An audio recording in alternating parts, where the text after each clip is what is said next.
एक समस्या और लोकेश जी आज हमारे देश के युवा बड़े फेस कर रहे हैं, सब क्रेडिट कार्ड की उलझनों में फंसे हुए हैं। मतलब हर कमाने वाले व्यक्ति, जो बीच में आपने भी एक बात बोली कि 30 से 1 की दौड़ में लगे हुए हैं, हर कमाने वाला व्यक्ति क्रेडिट कार्ड की उलझनों में फंसा हुआ है या अधिकतर लोग फंसे हुए हैं। तो इससे कैसे बाहर निकला जा सकता है एकदम सिंपल तरीके से? देखो, इससे बाहर निकलने का सबसे अच्छा रास्ता यही है कि सबसे पहले तो इसमें पढ़ाई ना जाए क्योंकि जब आप एक बार इसमें पढ़ जाते हो तो आपकी दिमाग की हिस्ट्री के अंदर इसको कैसे मैं अच्छे से डील करूं लेकिन इसी में रहूं, वो उन चीज़ों पे काम करता है। जब तक आप इस चीज़ में नहीं डलेंगे तो आप इस चीज़ को लेके सोचेंगे नहीं और चीज़ें मैनेज हो जाएंगी। जैसे क्या होता है, अगर क्रेडिट कार्ड ना होता तो क्या लोगों के काम नहीं चलते? अगर लोगों की इनकम नहीं बढ़ रही होती तो भी लोगों के काम चलते कि नहीं चलते? अगर किसी को ये पता हो कि मेरी इनकम अगले महीने से 10% कम होने जा रही है तो उस 90% में भी तो उसका काम चलता ही है। और जब इतने सालों से इतनी गुना इनकम हो गई लेकिन तब भी काम नहीं चल रहा, क्योंकि माइंड के अंदर ये सेटअप बैठ गया है क्रेडिट कार्ड का कि क्रेडिट कार्ड इमरजेंसी में काम आता है। बोलने में बड़ी अच्छी चीज़ है, अगर इमरजेंसी में वाकई क्रेडिट कार्ड काम आता है। क्यों काम आता है? क्योंकि उसमें पैसे होते हैं। लेकिन ऐसी इमरजेंसी ही हमें आएगी जो कि 45 दिन में ख़त्म भी हो जाएगी। ऐसा ज़रूरी तो नहीं हो सकता 145 दिन में ख़त्म हो। तो उसके लिए अच्छी समझदारी ये है कि अगर आप क्रेडिट कार्ड में किसी कारण से कोई इंसान फंस भी गया है तो उसके ऊपर डिपेंडेंसी पूरी तरह से छोड़ दे। कैसे छोड़ सकता है? कुछ टाइम के लिए उसको बड़ा हार्ड डिसिप्लिन अपनाना पड़ेगा। देखो, मैं वैसे जनरली बताऊं, मैं क्रेडिट कार्ड के खिलाफ नहीं हूं, क्रेडिट कार्ड को गलत इस्तेमाल करने के खिलाफ हूं। जैसे मैं बाइक के खिलाफ भी नहीं हूं लेकिन उल्टी साइड पे और गैर जिम्मेदाराना चला के और ट्रक के नीचे आ जाने के खिलाफ से हूं। तो सेम इसी तरीके से अगर कोई चीज़ नहीं चलानी आती तो उससे दूरी बना लो। और लोगों को लगता है कि मैं इसको 15-20 दिन 40-45 दिन इस्तेमाल करके मैं इसको डील कर सकता हूं तो ये मुझे चलाना आ गया। नहीं, ये चलाना नहीं आया। बहुत से लोग ऐसा बोलते भी हैं कि मैंने क्रेडिट कार्ड से इतने पैसे कमाए। वो कमाई नहीं है, वो शब्द गलत है। मैंने इतना बेनिफिट उठाए, ऐसा बोल सकते हैं। अगर कमाए हैं तो उनको आप एक अलग डेबिट कार्ड में डाल के देखो ना तो पता लगेगा कि ये कमाए गए हैं। वो कमाए नहीं होते, वो शब्द ही गलत इस्तेमाल करते हैं। जब हम शब्द गलत इस्तेमाल करेंगे ना, जैसे हम लाइबिलिटीज़ को एसेट्स समझने लगे, जैसे गाड़ी को हम एसेट समझते हैं, मेरे पे इतनी एसेट्स हैं, या हम एक्सपेंस को इन्वेस्टमेंट समझने शब्दों का इस्तेमाल करते हैं, तो ये जो शब्द गलत हैं, शब्द एग्जैक्ट अप्रोप्रिएट नहीं है। जिस दिन वो शब्द अप्रोप्रिएट हम उस चीज़ के लिए इस्तेमाल करेंगे तो हमारी उस चीज़ के लिए मानसिकता भी बदल जाएगी। पहले हम उस चीज़ को जस्टिफाई करते हैं कि क्यों ये चीज़ अच्छी है गलत शब्दों के साथ जो कि उसके लिए सूट नहीं करते। फिर जब हमें लगता है हमने जो शब्द इस्तेमाल किए ये वाकई सूट करते हैं तो फिर हमारे स्टेप्स उसके ऊपर खिला अगेंस्ट ही होंगे। तो क्रेडिट कार्ड से पहली तो बात है जाना नहीं चाहिए। और बेनिफिट डेबिट कार्ड का एक और भी है। 5 लाख का अगर आपका कोई क्रेडिट कार्ड है तो उस पर ब्याज तो नहीं मिलता होगा, लेकिन 5 लाख के डेबिट कार्ड पे कुछ तो मिल ही जाता होगा ब्याज। तो इसीलिए आप उस वाले बेनिफिट उठाने की बजाय डेबिट कार्ड का सेविंग का बेनिफिट उठाएं। और रही बात इससे निकलने की, अगर आपको लगता है कि बहुत अच्छे तरीके से आप मैनेज कर सकते हो, और मैनेज सिर्फ वही इंसान कर सकता है जिसको ना तो क्रेडिट कार्ड के पैसे चाहिए और ना ही क्रेडिट कार्ड का टाइम चाहिए। उसको सिर्फ क्रेडिट कार्ड ट्रांजैक्शन के लिए चाहिए और उसकी से कई गुना पैसे उस ट्रांजैक्शन के उसके पास हों। वो आदमी ही सिर्फ इससे बेनिफिट उठा सकता है।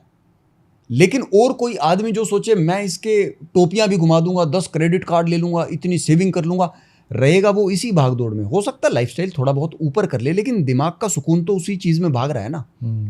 तो इसीलिए इससे दूर रहने के लिए या इससे बचाव करने के लिए सबसे अच्छा तरीका यही है कि इसके ऊपर की डिपेंडेंसी धीरे धीरे सेविंग करके, अपने अननेसेसरी एक्सपेंस को कर्टेल करके, या जो चीज़ें आपकी वांट्स हैं उनको पोस्टपोन करके इनको धीरे धीरे कम कर दिया जाए और फिर उसको ख़त्म कर दिया जाए। तो यही बहुत तरीका। और ये चीज़ मैं बोलूँगा ये इमोशनल लेवल पे आदमी करना नहीं चाहता। इमोशनल लेवल पे क्योंकि उसके अंदर की जो अर्ज है लाइफस्टाइल की, या ये खरीदने की, या लेटेस्ट चीज़ें खरीदने की, उन चीज़ों के कारण वो उसको दूर नहीं करना चाहता, क्योंकि उसको लगता है मैं किसी दूसरे से उधार मांगने की बजाय इसका इस्तेमाल करूं।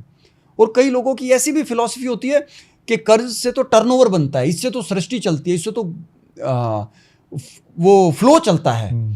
मैं बोलता हूं ये बात आपकी सही है, लोन से ये सारी चीजें चलती हैं, पर जरूरी थोड़ी है उसमें आप लोन लेने वाले की कैटेगरी में खड़े हो, आप लोन देने वाले की कैटेगरी में भी तो खड़े हो सकते हो। आप मुथूट में एफडी जमा कराओ ताकि लोन दे पा रहे हो, मुथूट पे जाके आप लोन क्यों ले रहे हो? तो सृष्टि तब भी तो चल सकती है, जरूरी थोड़ी है आपके लोन लेने से ही चलेगी, आपके देने से भी तो चल सकती है।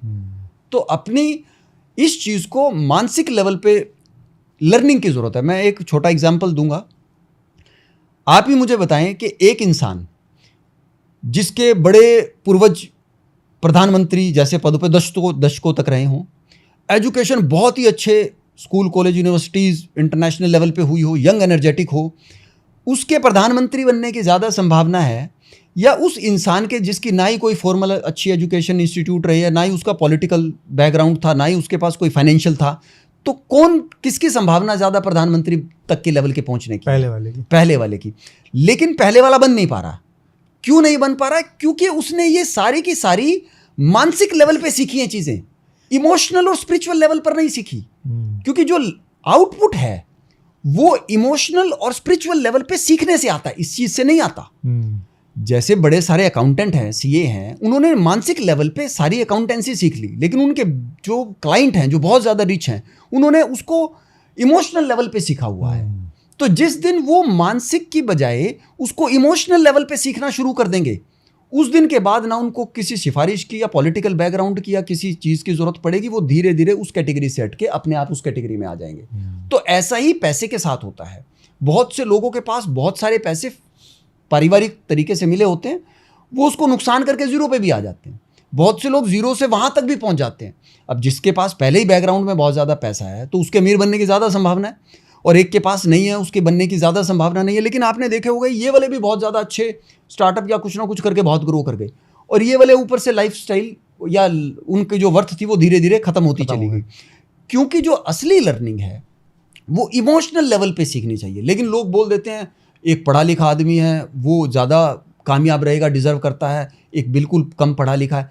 एक्चुअली क्या होता है, जैसे फॉर एग्जाम्पल अगर किसी ने एमए पॉलिटिकल किया है तो समझ लो उसको पॉलिटिकल का ज्ञान तो है, और जिसने डॉक्टरेट किया उसको उससे भी ज्यादा है, और जो डॉक्टरेट करवाता है प्रोफेसर उसको तो उससे भी ज्यादा है। लेकिन हो सकता है अगर वो एक एमएलए का इलेक्शन लड़े उससे जीता ही ना जाए सारी उम्र, क्योंकि उसने उस चीज को मानसिक तौर पे सीखा है ना। किसी भी चीज की एग्जीक्यूशन इमोशनल लेवल पे सीखने से आएगी।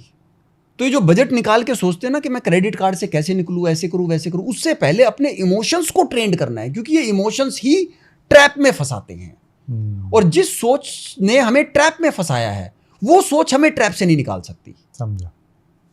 तो इसीलिए इन सब चीजों के लिए एक इमोशनल लर्निंग की जरूरत है। लेकिन यूट्यूब या इन सारी चीजों पे या बुक्स में या कई जगह पे ऐसी चीजें होती हैं जो लॉजिकल ठीक होती हैं, लेकिन इमोशनल लेवल की लर्निंग नहीं हो पाने के कारण वो लॉजिक्स उसके प्रैक्टिकल एग्जीक्यूट नहीं हो पाते।